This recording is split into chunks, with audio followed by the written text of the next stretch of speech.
Hello everyone. Today we will talk about a problem that every user of Photoshop encounters. This is a situation where the brush tool appears as a cross instead of the selected brush shape.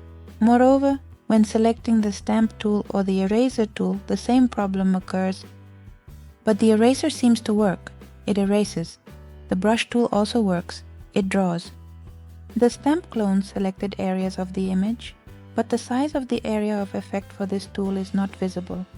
We can change the size of this area by right-clicking.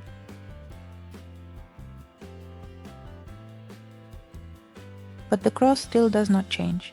We cannot see the display of the area that we are enlarging. What to do in such a situation? There are two options for a solution. First, check if the caps lock key is pressed on your keyboard. Is the light above it on? If it is on, turn it off by pressing the caps lock key again.